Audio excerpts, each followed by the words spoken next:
Hello, folks. You are tuned in to another edition of Simmons Radio. Your host, Carl Gallups, this afternoon. My special guest this afternoon is Mike Zullo, the lead investigator of the Sheriff Arpaio cold case posse Obama fraud case. Mike Zullo, welcome to Simmons Radio. Thanks for joining us today. Carl, how are you? Good to talk to you today. Doing great. God bless you. Listen, let's move this along. We've got a lot of things that have been happening. We've got some forward progress, some forward movement. Tell the folks about tell them what you can. I know in some cases you can't give names yet, and in other cases you can. But just in the last day or two and in the last week or so, we've moved this closer and closer, or you have moved it closer and closer to a potential congressional investigation. Tell the folks about that. Yeah, Carl, I think you and I spoke, and over the 4th of July holiday weekend, I was asked to go back to D.C. and met with some, let's be honest about it. I met with some Congress people, and there is interest in moving this forward. And as this starts to unfold now, we are getting inquiries from people that not necessarily are involved in Congress, but have some very, very tight political affiliations. And the interest we're getting now are from some very prominent people. If I gave the names, everybody would recognize those names. I'm not going to do that, obviously. But they're asking to be briefed, and they're asking, what can we do to help? So this process is moving forward. It's moving along. You know, from my perspective, it's moving quite rapidly. I know from your listeners, because you've been on this for 6 years, it seems like an eternity. But from an investigational standpoint, this really is moving quite rapidly. No, yes, it really is, Mike, and I do understand that because you have been involved in it at an investigative level for about 2 years. And, of course, as soon as you guys came to your findings, you did press conference after press conference, and the mainstream media, of course, we know the history behind that. They kind of shut the thing down.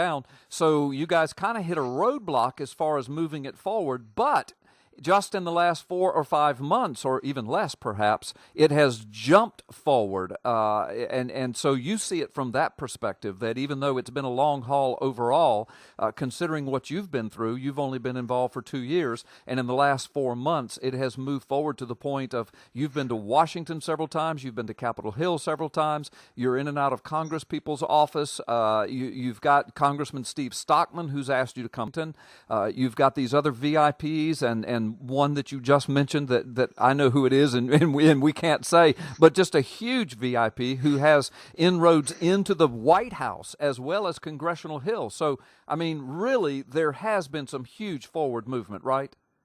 There really has been, and it's happening in such a way now. It's coming from unexpected places, and that's actually intriguing to me. I mean, it's coming in now. The requests are being made to us. We're not going out there and soliciting them. Yes. No, I know they are, Mike. And as a matter of fact, what you're doing, since this is happening so quickly from your point of reference, but, to the average Joe sitting out there just kind of trying to keep up with the news, and there's so precious few places where people can be informed on this, they just feel like it's a slow, dragging grind. But what you're going to ask people, it's my understanding, you're asking people to still exercise patience because we're running into the end of the year and holidays and congressional recesses, and not only that, but you're dealing with various individuals now, and you're trying to lock and tie everything into their schedules. Plus, I understand you're trying to get some of these people together so that we can move this thing forward in a unified fashion. And all of that is happening, but it's taking a while. So what would be your message to folks?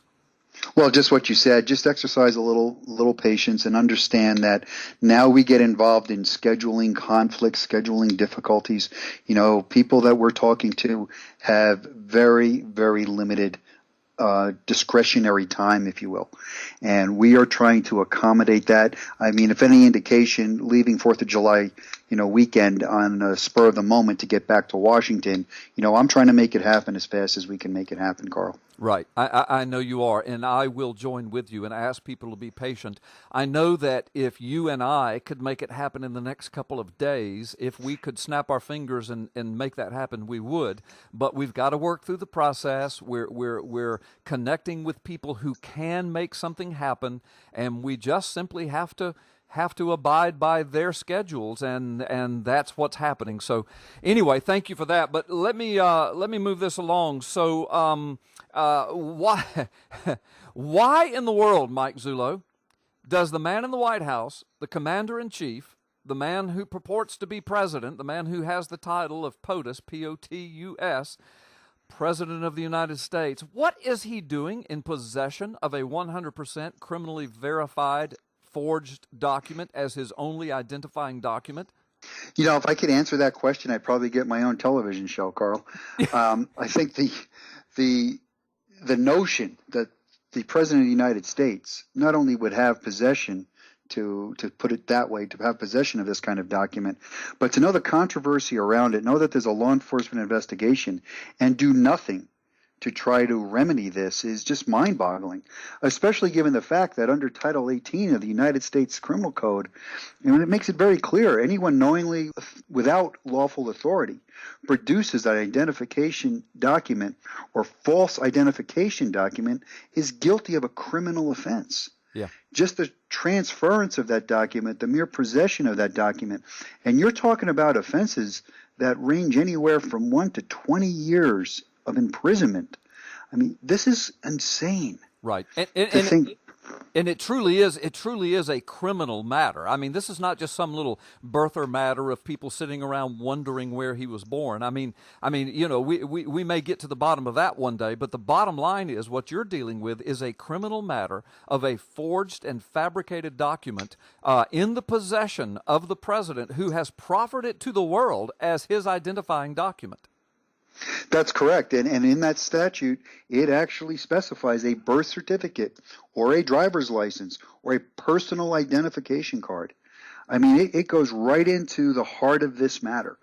And to have a document like that, to proffer a document like that, and not seek to remedy a document like that, I mean, look, let's face it, there's a conspiracy here now. This is no longer a theory.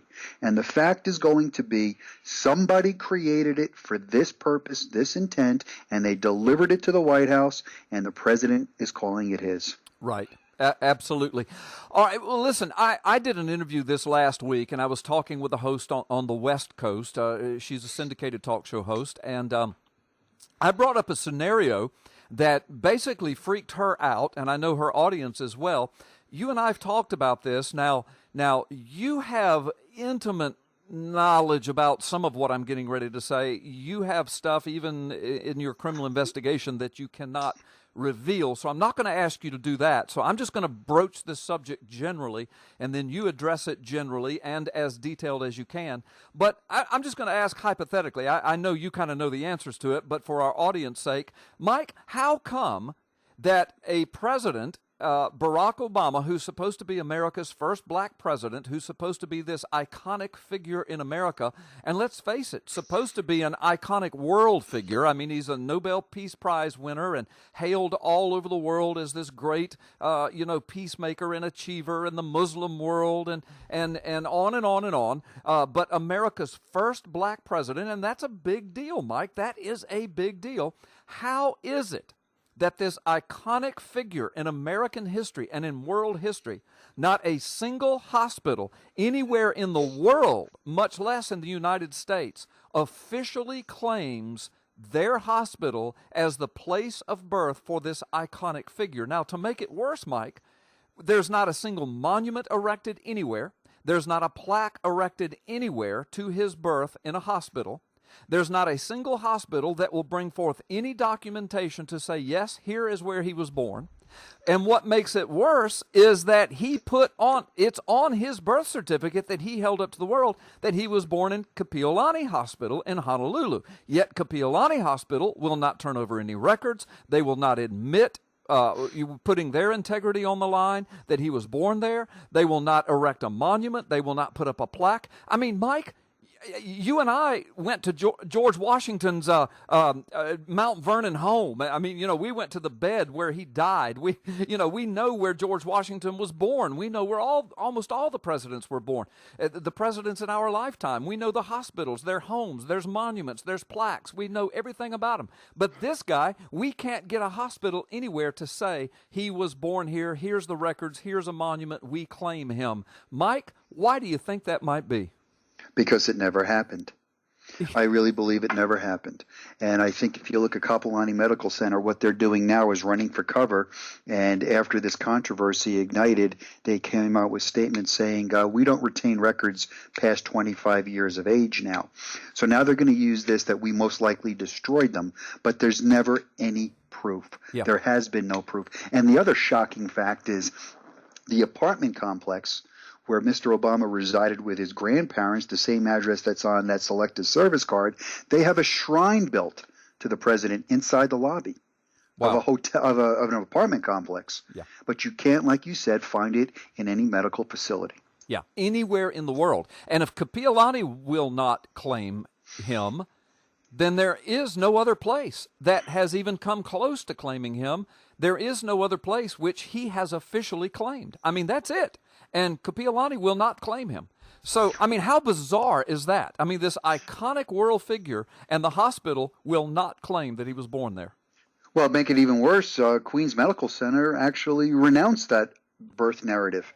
Yeah. It didn't happen there. They're certain it didn't happen there. Right. So at least we have one of the two hospitals has already said, don't come looking to us. Right. Well, see, because it's not here. Yeah, hospitals have to live on long after presidents are gone, and they have to live on their integrity. They have to live on their reputation, and so I agree with you. The reason Kapiolani won't put their integrity on the line is because it did not happen there. If it didn't happen at Queens, if it didn't happen at Kapiolani, and Kapiolani is on his birth certificate, then where did it happen? And the only answer is somewhere else. But if it happened somewhere else, why did the president lie about it? And why is it on that birth certificate? Well, we know why, because it's forged. And where else did it happen? If it didn't happen anywhere in the United States, that means it happened somewhere outside the United States, which means he's not even a U.S. citizen. Well, or it could have happened in another state in the United States, but they've never disclosed it for whatever reason. But it still doesn't alter the fact that this is a fictitious document, and this document is filled with deception. I mean, this birth certificate now could be classified as a weapon of mass deception. Yeah. Because that's what it is. They have tried to use this to deceive the entire nation. Yeah, that's a good way of putting it. So we have what appears to be an illegitimate document propping up an illegitimate president, perhaps in an illegitimate administration. I mean, this is just bizarre. No hospital will claim him. There's no state. By the way, the state of Hawaii has yet to officially claim him, in that they have never turned over any verifiable records to prove that he's from there, and the state of Hawaii has not erected a monument or a plaque in his honor as well. That's a true fact. That's a true fact. And like I said earlier in a lot of other interviews, I believe the state of Hawaii is in this up to their eyeballs. Yeah, it looks like it. Listen, we've only got a minute. Tell folks how they can donate to the Cold Case Posse, because this is all taxpayer free. I mean, this is all done on donations, and we're getting so closer than ever. Tell folks how they can donate. We have a donate page on our website, and that's www.mcsoccp.org.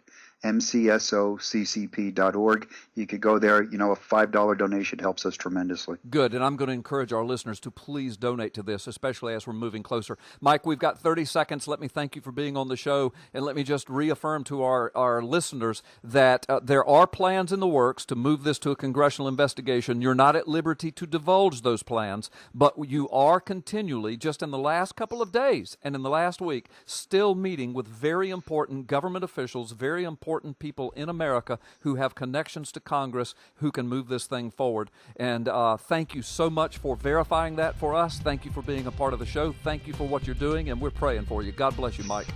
Thank you, Carl, for all your help. Have a great day. All right, you as well. Well, folks, you've been listening to P.P. Simmons Radio. Your host, Carl Gallups. Mike Zullo, our guest today on the very latest in the Obama fraud case.